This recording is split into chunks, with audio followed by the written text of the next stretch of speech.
Well, everyone, so let's go over the Deep Desert, how it works, and the best way to navigate certain areas. This is a remake of my previous guide, which was before we had all the information we have. Now, the Planetologist app that I'm using is incredibly useful for finding small, medium, and the ringmouth spice fields. This seems to be updated regularly. People are reporting spice blows on it, so I did find one in H2 that wasn't there before, and now it's actually there. So this does seem to be updated in real time for all the North American servers, and they do seem to be consistent across all the servers. So it's a little interesting. So make sure that you're picking your region when you're looking at this. Now, what's awesome is you can select all of the shipwrecks, all of the shuttles that crash, which are these little targets, where the titanium and where the strav is. So you can see where all of the resources are. Now, the deep desert is a lot smaller than a lot of us anticipated. There's actually not as much as we thought.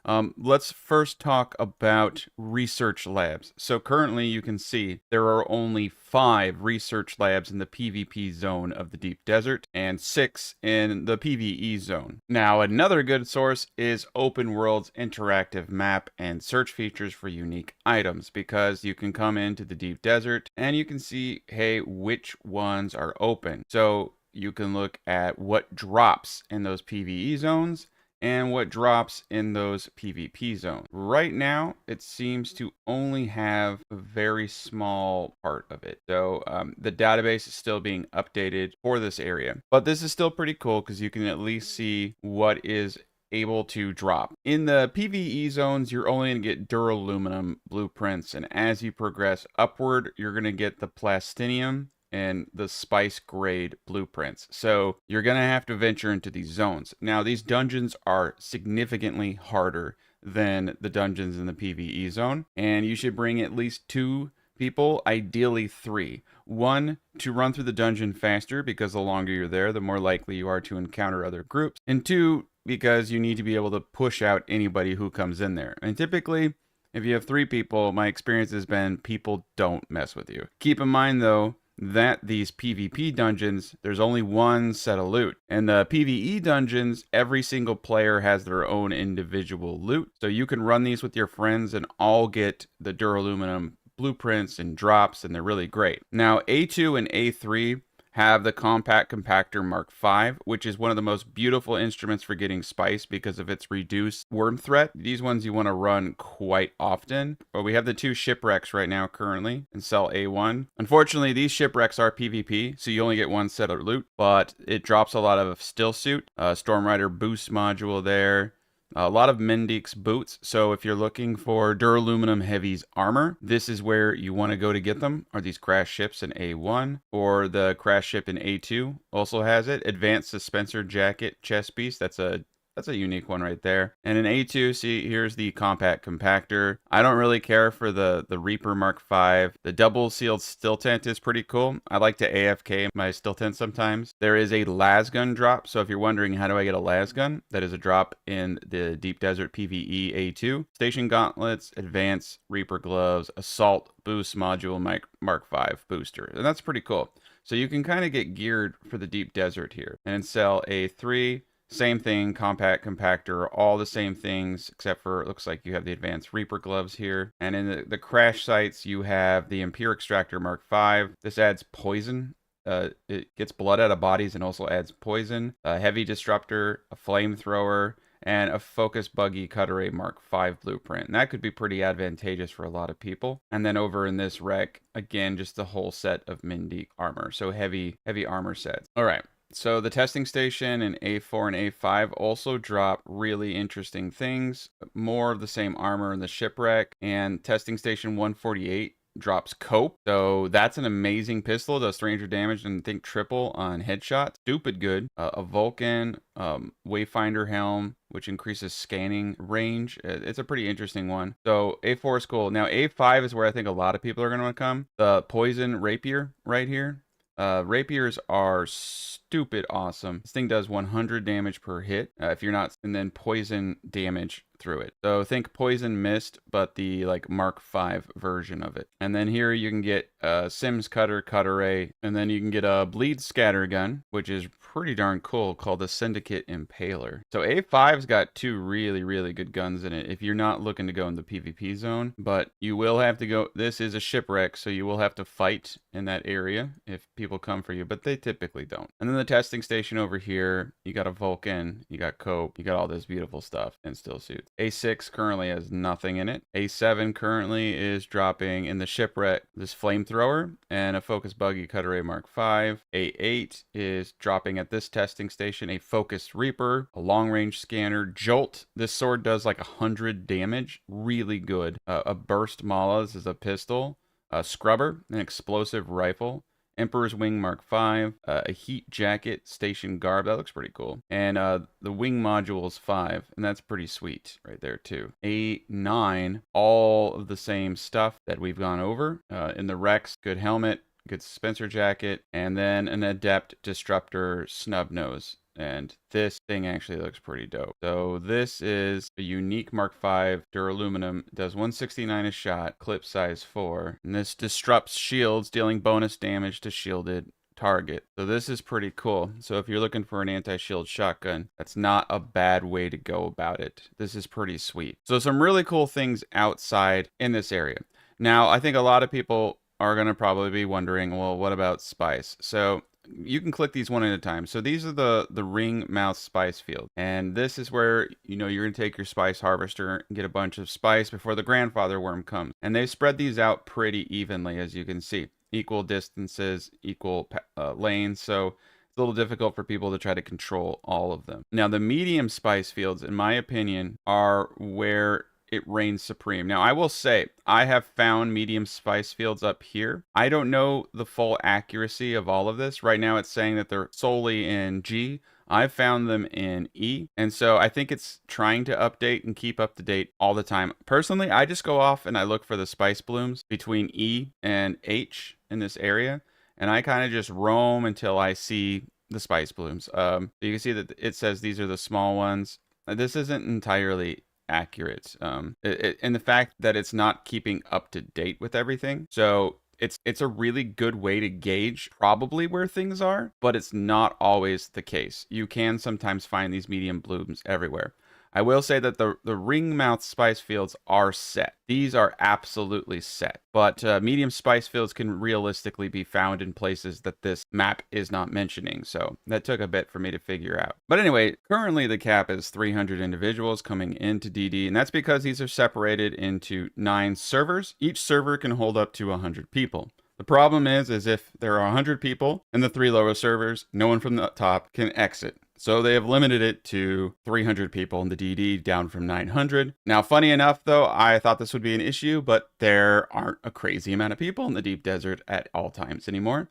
In fact, I think the Steam achievement, when I was looking at it a couple days ago, said only 6% of players have been to the deep desert, have gotten the going to the deep desert achievement. So only a fraction of the player base is actually in the deep desert. So for those of us who are out here, this is a really good resource, especially if you're trying to identify where you want to go to get titanium, where you want to go to get the strav. So you can see it's up here in H and G and in the 8s. Now you'll find small amounts of it once you start entering cell D, but this is where like the large deposits are. Okay, this is where like the largest of deposits are, and you will save an enormous amount of time, and you will need a lot of these resources. Anyway, so yes, you are safe from PvP down here in the safe zone. But this is a really good tool for the deep desert. The most effective ways to get spice as a single person or a small group of people. Say you don't have a spice crawler. Or how do I get to the point where I can get a spice crawler? You're going to need 2 pieces of equipment. You're going to want a compact compactor Mark V.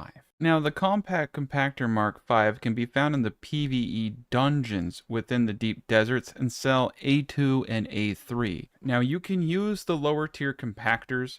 However, the compactor Mark V has a medium attraction intensity for worms, and you can get up to piles of 80 per if you have certain planetologists like plus 20% compactor yields. So you can get some of the better yields in this game. The second thing you're going to want are soft step boots. Soft step boots will give you a negative 45% worm threat.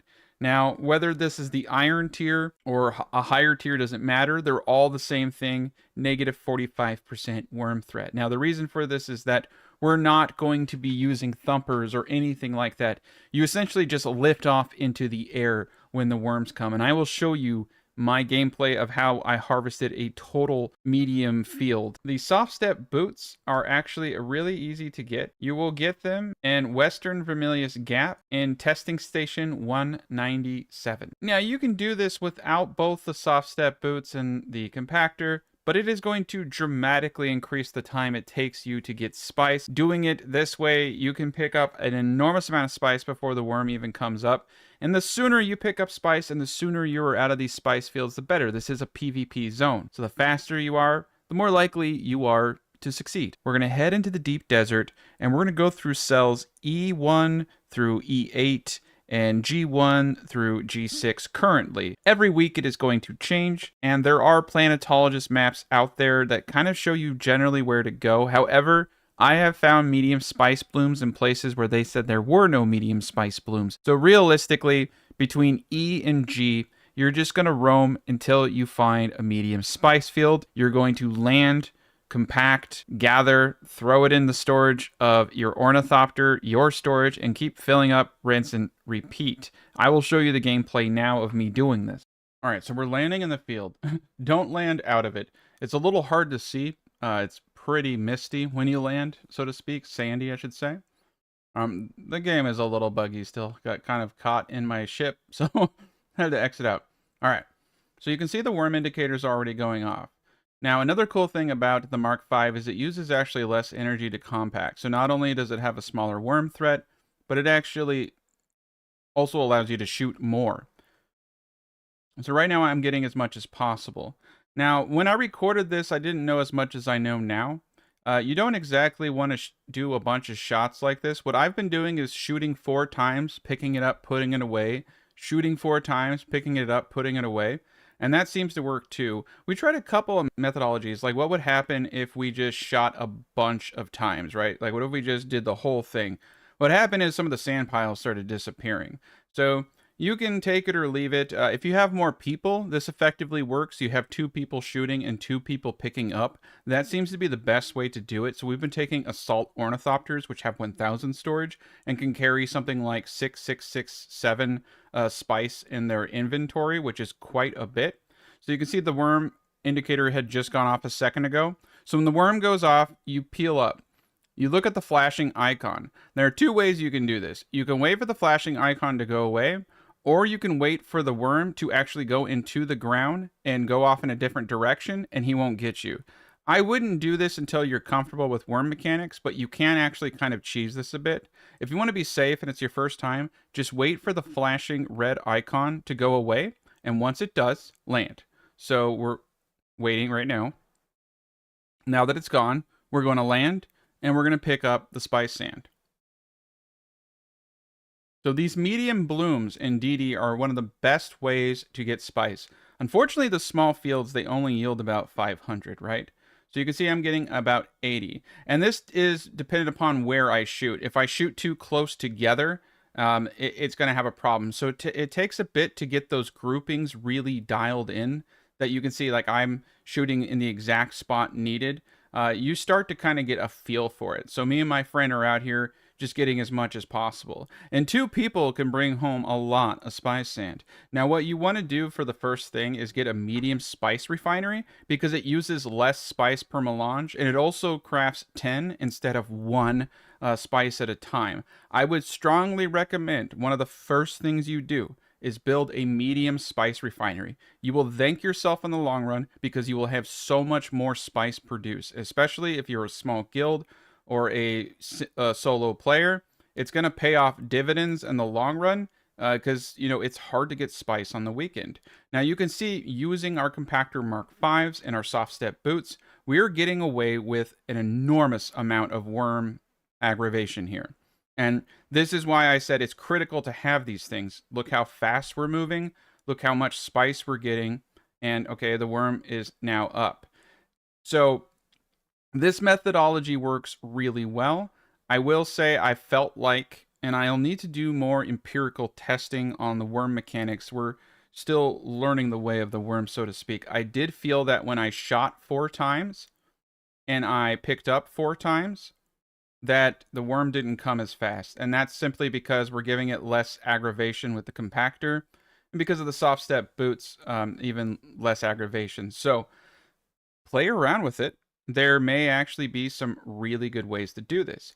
So essentially the same thing. We're waiting for the worm indicator to go off. Once the worm indicator goes away, we pop back down. Now the worm works the exact same way it does in the Haga Basin. It pops up, tips its hat, and says hello. It's very formal. It's a very nice and kind worm out here too. And it tells you, hey, you're pissing me off and I'm gonna eat you. And then you just fly up. And when it goes away, you come back down. Same thing. So yeah, make sure you're shooting and you're pacing your shots. You can see that this has a much larger vacuum. This also works exceptionally well with the spice sand. Now, my friend does not have a compactor, so I'm shooting for him. You can have easily one person with this Mark V compactor and someone who does not have it. Essentially, though, this is it. It's very, very easy. Worm comes up, you go up. Worm goes down, you go down. And rinse and repeat, and come out here and get as much spice as possible. Now, this works for just a couple of people. If you're playing in a busy period of time, what I would recommend you do is come out with an assault ornithopter and 2 gents to fill it, and have one guy in the air with a rocket launcher on a scout ornithopter. You just being able to shoot people usually gets them to go away. So, or sometimes there might be one individual on a medium spice sand, and unfortunately, it is a dog-eat-dog world. But if you shoot at them, they will go away, and you will get the spice. So you will have to push and pull sometimes to get spice, depending upon the activity of that server. But at the end of this, you should have 3,333 in your vehicle storage, and between 700 to 800 in your personal storage. And you'll get close to 4,000 spice sand each. And that is quite a lot in a medium refinery. And then once you get all the spice sand, you sail off into the sunset. But that's it. Soft step boots, Mark V compactor, 2 people with storage Mark IVs on their ornithopters. Go out there, get the spice, get back. It's that easy to get this much spice. This is how we got enough spice to build our carrier ornithopter and our spice crawler. We just did it all by hand, but we used the proper tools. So one of the biggest mistakes I see new players making in Dune Awakening is wasting hours on manual water collection. Let me save you some time. In the early game, water is everything. You need it for producing all of the ingots to advance, and you need progressively more and more water. Manual methods are inefficient. They're a resource drain, and quite frankly, a waste of time. The secret are the Fremen Deathstills that give you 25,000 water for just 1 body. They cost 200 energy, very easy to get. You can use the Buggy cut array on power cell blocks to get a lot of power cells. Just spam basic fuel cells, get up a few Fremen Deathstills. So in order to unlock the Fremen Deathstill and the ability to convert a fallen NPC into a body, you need to complete all 8 trial missions. I'm going to show you where all of those are right now on this map from 1st to 8th. They're easy, but they are a pain to travel to. I did this all on a bike on the very first day of the MMO. Now, all of the dungeons are relatively easy and straightforward, but the 8th one will take you around 30 to 40 minutes, depending upon how fast you are. To save you some time, you will come up to a door in which you will have to answer a series of questions. To 7 questions, you're going to select the second dialogue option, then the second dialogue option, the first dialogue option, the third dialogue option, the first dialogue option, the third dialogue option, and then the third dialogue option. That will open the door for you. You're then going to go into a room in which you will find an NPC. She's going to lead you around and talk about archaeology and lame stuff, and you're going to use a cut array to get through these blocks. So just keep progressing through the dungeon. You're then going to get to a room with a puzzle that you have to solve. These symbols are from all of the missions that you've done previously. So I'm going to put that up on the screen for you, okay? Pretty straightforward. So use the switches. You'll see up and down arrows in front of the symbols on a block. You just keep clicking those and just go left to right. And you'll do one section at a time using those symbols. You'll then walk into something called the Deathstill room. This is a ritual room. You're going to walk up to the Deathstill, click on it, and put your blood into it. There are then these symbols on the floor. It's about 3 dials that you have to spin so that the body and the Deathstill areas are connected. Honestly, I can't show you how to do this because it's a little bit different for everyone depending upon which ones you spin. I basically just spin them until they're all connected. It's a bit frustrating, but even if you don't know what you're doing, like in 10 minutes, you'll figure it out. So once you complete that 8th trial, you're in business for getting bodies. So how do you get a corpse? Once you complete the trial, you kill somebody. You hold F to convert them into a body. You can also drain their blood first in the early stages if that's what you want to do. I don't do that anymore. And then load it into the back of the buggy and drive back to your base like some kind of psychotic Dune gangster. Now, each body is a massive water return. You don't have to wait for optimal dew harvest time. You don't have to fly out there with all these leader johns. All you do is just take a buggy out, smack some people around, throw them in the trunk, bring them back. You got hundreds of thousands of water. Repeat this over and over and over again. We bring about 30 to 40 bodies a day. Now, we're using advanced Deathstills, which are way better. They have 45,000 water per body. But in the very early stages of the game, this is going to be the make or break for you to be able to convert mass quantities of iron. So my advice to you is get the Fremen Deathstill as fast as you possibly can. Hello, everybody. In today's video, I'm going to show you the best base locations and outpost locations so you can get every material in the game as efficiently as possible. We're going to go over iron-based locations, manufacturing of also steel and aluminum, the best location for Erythrite crystals, the best location to do Jasmine ore, and the logistics of getting a Mark V cut array for free, and just some general ideas on where you can put your final base so that it's easy for you to get into the deep desert. All right, so this is the absolute best place for your first iron, steel, and even aluminum base, because you can go up actually into the eastern shield wall here, and there's a whole ring. Now, the big reason is that you can travel to get carbon ore right over here, and you don't have to go through any of the quicksand loops. So this is especially important because you got to navigate through these things while trying to get away from the worms. As you can see, a lot of people caught on to this. Almost this entire area is covered in bases. This is where I based in the creator beta, and it's where it was like our big secret spot, but people caught on to it real freaking fast. The whole area here is surrounded in iron ore nodes, and then you take your buggy right across this way. Like I said, there's no quicksand coming here into Jabal, and right over the way here, where there's a few other bases. So some people are basing here and coming over to get iron, and some people are basing where I am and coming to get carbon. But down over here are all of the carbon ore. So you can see a ton of carbon ore right over here. So this is the best iron area in the game. Right here, you have all the things you need to make steel. Another great thing about this location is you're right next to the 8th trial to get your first Deathstill. So you have a lot of little camps and areas and, you know, big guys over here to get your first bodies. And over here is aluminum. So this could be your forever base if you're a really small guild. So if you bring your buggy back into the corner of Jabal over here, which I think is why some of the people have based over here. Looks kind of like some people kind of messed it up.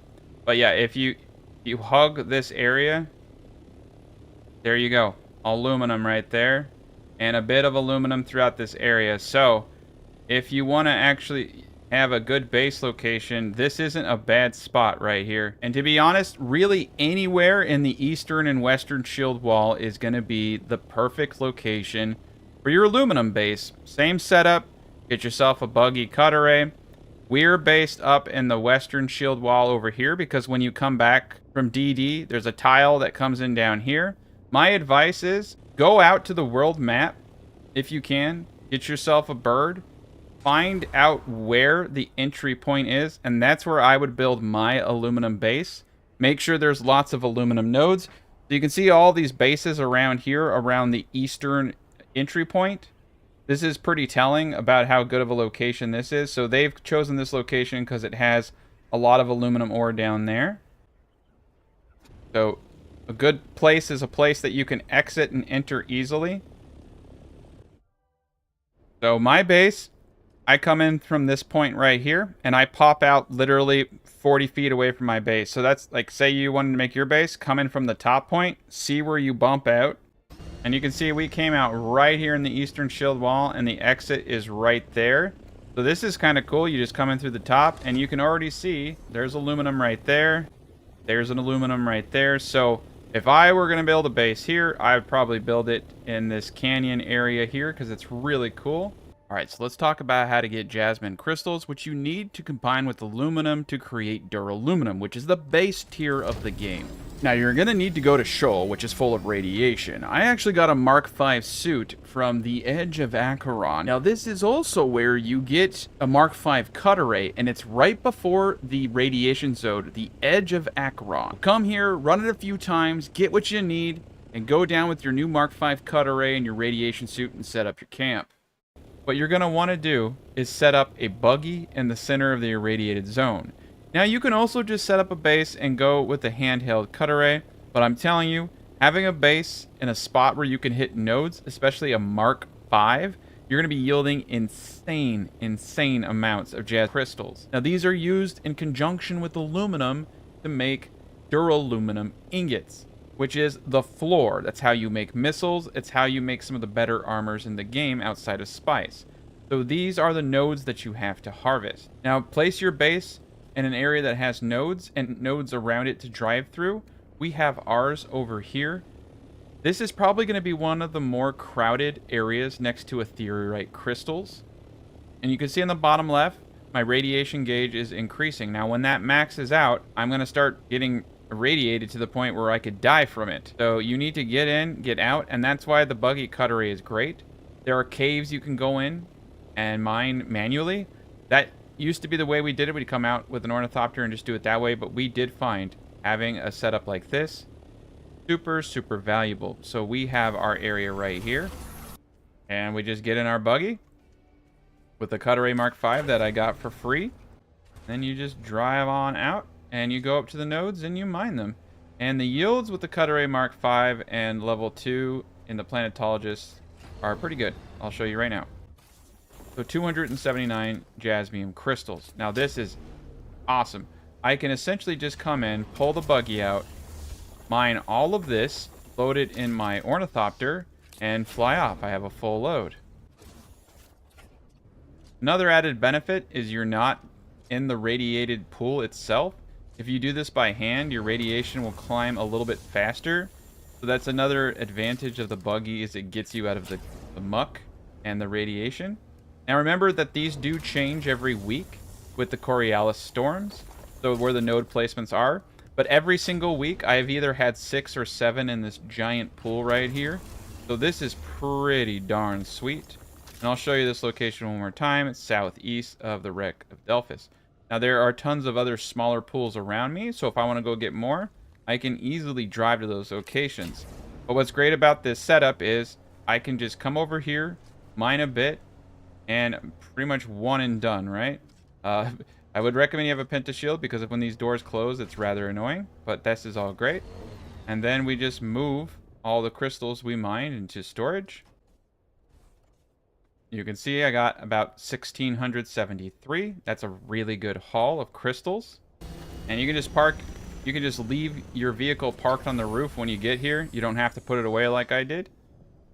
And then you can just move the crystals into your vehicle and you are ready to go. Load her on up.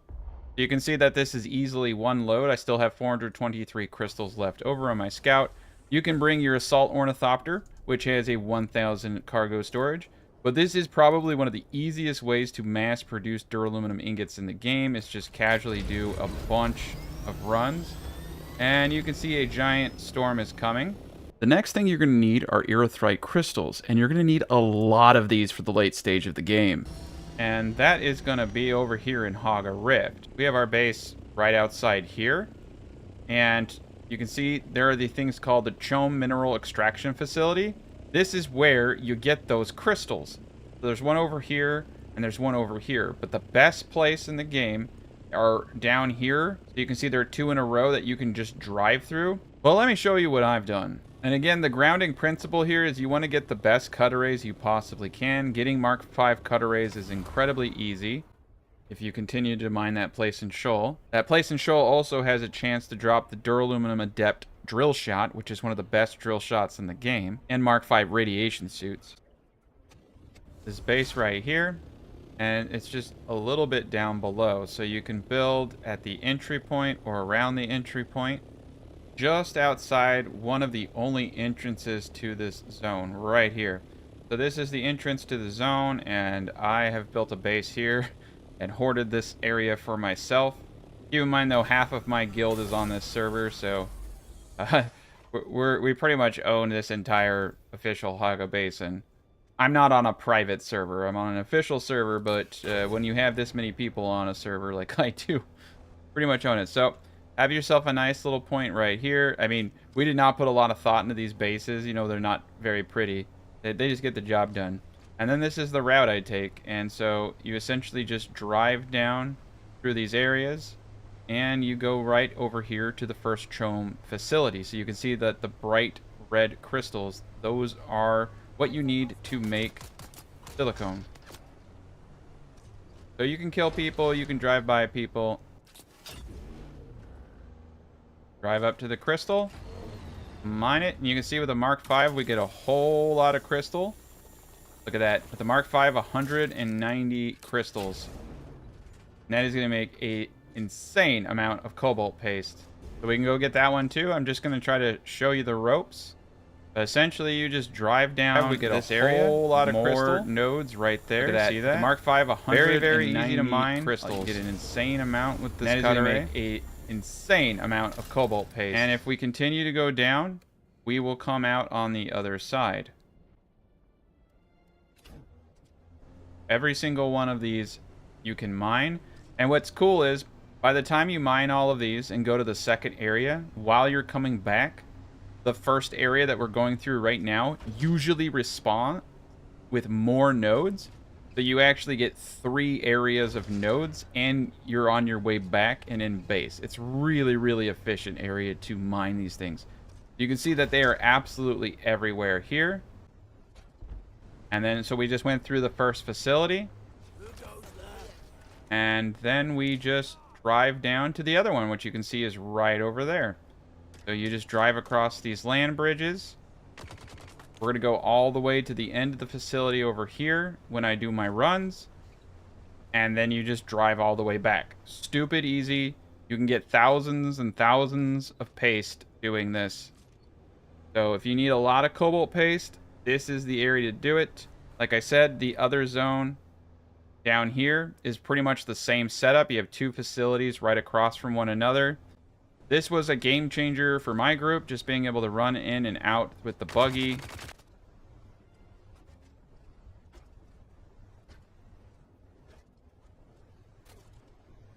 There we go, we're back at base. Same process, load the chests from the buggy, load them into your Thopter. But anyway, thank you guys for watching. I hope those locations kind of help you. I just want to show people like what I've been doing, the rationale behind it. As always, special thank you to my patrons and members. Everybody else, have a great and glorious day. Hello everyone. Today we're diving deep into base building in Dune Awakening, with a focus on smart storage, logistics, and long-term efficiency. Whether you're running a solo build or building a giant guild fortress, what you do now is going to affect everything you do later. So let's break it down. My first rule of thumb for you is to always build your rooms at least 2 wall lengths high. This is because almost every one of the advanced buildings in the game is going to require at least some height moderation. Currently, it's mainly just the medium spice refinery and the large ore maker. But I will tell you, it gets a bit cramped when you don't do this. And so aesthetically, it is actually kind of nice to have the 2 tiles. It also allows you to build competing areas for storage up high, and it is a nice way just in general to organize things. So there are 4 storage containers that we know of in the game so far. The small storage container, which uses scrap, the chest, which uses iron, the storage container here that uses aluminum, and the medium storage container that uses plastinium, and just a smidge of spice melange. Now, late game, The aluminum storage is going to be your jam. It can house up to 1,750 weight with up to 45 items. It is awesome. Once you get bigger into the game, you'll be able to get medium storage, which has a max of 100 and a volume of 3,500. Now, I will say it is probably smarter to just do storage containers when you look at volume alone, because 1,750 and then 3,500, you're actually getting more out of these containers, but you are limited by how many containers you can have in a base, and you can just expand your claim to get more. I actually have not had an issue with containers once I got to the aluminum stage. So this is a cool little design that you can use, and I'll go over circuits too. So the circuits on this are 1 and 1. So currently what I do is I have this side for where the buggy pulls in is a spot I drop all of the raw ore or salvage metal. Anything I'm getting out there with my buggy, I'm throwing in here on this side. Now, a real quick tip, when you pull in with your buggy after doing a run, you can quickly just go up to the storage itself, click up here, select from many vehicles, so you can land your assault ornithopter and do this, any vehicle, and you can move things straight into that chest. This is also useful if you're trying to move a large volume of goods out of one chest into another. Throw them in the buggy from that storage, then go to the storage chest you're trying to move it to, and do that. You can do this to sort through massive amounts of inventory. But on this side, we are doing all of the ingots and all of the long-term storage. So aluminum ingots, all going on here. So you can see in the top left hand, I have selected circuit 7 and circuit 1 as output. This is important. Anything in output means it can be pulled into machines. That's the crafting stations upstairs. But the input circuit determines what boxes items can be put in through from your crafting stations. And all of these right here are circuit 7, and all of these will be filled by anything with an output of circuit 7. So over here in my storage, you can see the output is circuit 7 with the input being circuit 1. So it can pull from anything that has a circuit 1 output. So what you want to do is fill the storage container here. So up here in this screen, go to the storage portion, do a split stack of darts. I've seen people use money. I don't know why. I use heavy dart. It's all, apples and oranges. Use whatever you want. And then you can just split stack it. So once this is full, it means any crafted item is automatically going to storage. So I don't have to worry about coming in here and pulling things out ever. So anything I craft is just automatically going to be thrown into circuit 7. I'm doing the same thing with my medium chem stations over here. These are set up to circuit 8, and all of the storage containers around here are circuit 8. So basically you just have a raw resource dump, flour sand, all that stuff, and then you have individualized, specialized storage outputs for the things that you're doing. So if I want to make fuel cells, I know I just have to search the chest around here for that output. Now the storage that I'm using is just a half wall with a rounded side, 2 normal pieces, and another rounded wall. This is going to allow me to kind of flay out a bunch of things. So if I want to, do a bunch of storage containers like so, I can. And it just makes it easier to run around. I found that the giant table version of this is just a tad bit difficult to run around. So you can basically use whatever you have available here to kind of flay this about. And that gives you just a little bit more storage. So you have all this storage up here. Now, I will note, you want to make sure that these things are touching the edge exactly, or it does cause issues. But this is just a fun way to kind of organize your boxes. Now, you could do a square, and it's going to be a lot more space efficient. But if you want to add a little bit of flair and efficiency, I do kind of like the round table. So now you can see I can just walk up, access all of these gents, and we're good to go. You might have issues with boxes. Sometimes you have to place the top first and then put the boxes in. So just to let you know, so I'm just going to show you what it looks like when done that way. So you don't have to do a complete circle on everything, right? So I'm going to build an extra box here, and we'll put this guy over here. That also gives me more room to add additional large boxes. So you can add 3. I rounded this side simply because it's a place that people are running around a lot. So I kind of liked it. But those are just, some of the tips and tricks I can give you. The square definitely utilizes space better. But look how much space that has. You can put one here, one here, one here, one here, one facing out this way. And so you can get all of your storage into a giant square. at the center that's a lot easier to navigate for you. So that's circuitry, that's storage in a nutshell. So now we're going to talk about water logistics and the Deathstills. These are all advanced Deathstills, and let me explain to you why I have advanced Deathstills and why I don't really use passive water collection whatsoever. Now, your basic Fremen Deathstill requires 200 power and yields 25,000 water per body. It just takes steel, silicone, and complex machinery. The advanced Fremen Deathstill, on the other hand, costs 350 power and yields 45,000 water, a bit of a silicone block adjustment. Duraluminum ingots are very easy to get if you watch some of the other guides I've made, and a bit more complex machinery. We're going through around 35-40 bodies a day, so I upgraded everything to Fremen Deathstills because the water demands of the high-grade ingots is substantial, especially things like spice. So duraluminum ingots are 375 water per, but plastinium ingots are actually more than this. They're about 1200. We still have the 25% crafting bonus on right now. So you're talking about 1000 water per plastinium ingot. You're going to need insane amounts of water. So essentially with the advanced Deathstill, you're getting 20,000 more water per corpse, which is a huge labor savings. We're going out with ships and storage and bringing back 20 bodies at a time. In general, you're getting about an 80% increase in water per body with the advanced Deathstill, and I think you're actually getting 3 water more per power use with the advanced Deathstill. So you might be saying, well, couldn't I just use 2 Deathstills and get 50,000? You know, I'm only using 50 more power. But you're bringing in, you have to do twice the amount of bodies to do that. The advanced Deathstill is a huge time saver. The next biggest tip I'm going to give you is upgrade. If you can, do it. The large ore refinery is massive. Let's go over everything between the medium and large ore refinery, looking at the wiki. All right, so the large ore refinery is just massively more efficient. The big cost here really is the spice melange of 400. I have a guide on how you can get spice. We got this spice in about one day, one evening with 4 people. So it is possible to get, and it is a massive time saver. You can see right over here, the medium ore refinery uses 7 aluminum per 1 ingot. This uses 4. The time is also massively reduced from 30 seconds to 20 seconds processing time.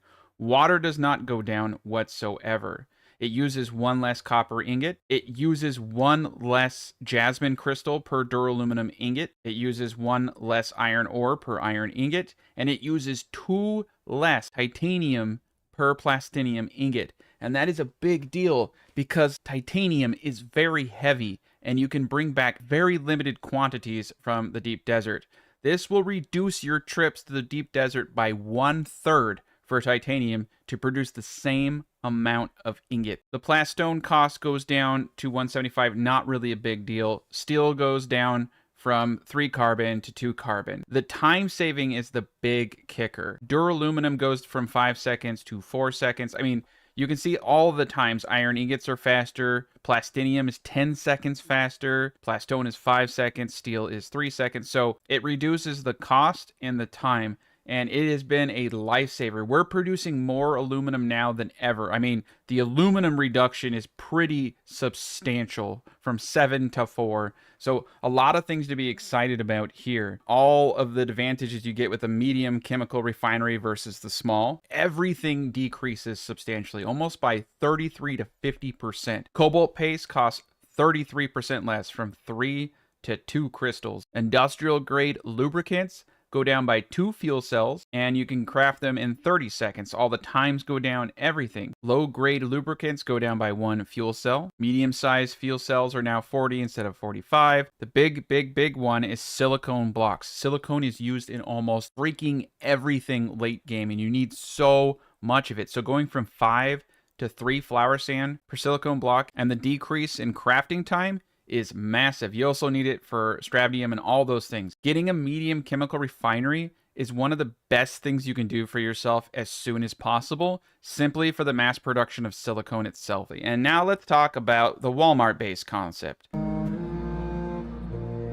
A hyper-centralized base where everything is near everything, it's less pretty, but guess what? It's extremely efficient. The real enemy in this game is time. It is a grind game.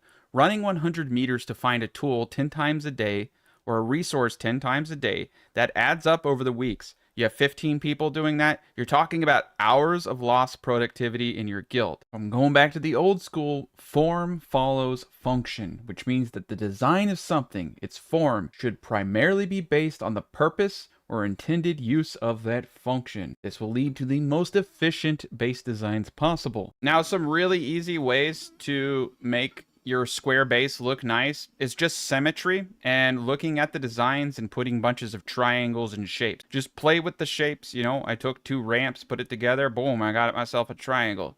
You got a freaky door that scares you at night?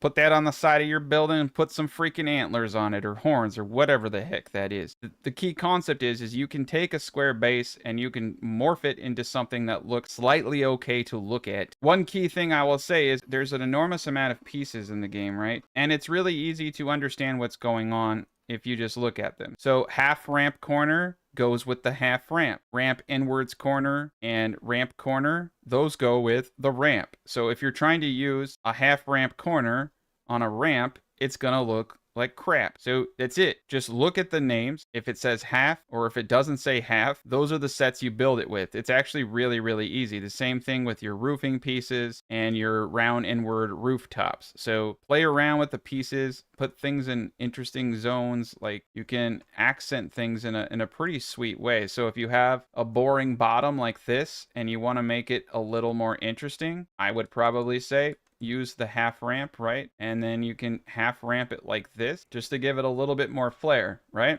That gives it just a little bit of flair. The trick is always these corners. How do you do these corners? Well, we are using a half ramp. So what we want is either a ramp corner, the inward ramp corner. I think what we want is a half ramp corner, right? Because we're using the half ramp. So you could have it go spiky side out like this, and that doesn't look too crazy bad. Or you could try something a little different, like using a half rounded wall that goes more naturally with that. And then using wedge wall pieces to kind of give it a spiky look. And if you're flipping sides, you're going to need to flip to the other one. So you got top left, top right. You'll need to switch if you want to have the same sides flipping out. So there we go. We got ourselves a little bit of a lip right there. And I hate it, right? I hate it. I think it looks terrible, actually, now that I've seen it. And that is building in a nutshell. Just experiment. You know, there is no one size fits all kind of thing. Like, build something you think looks cool.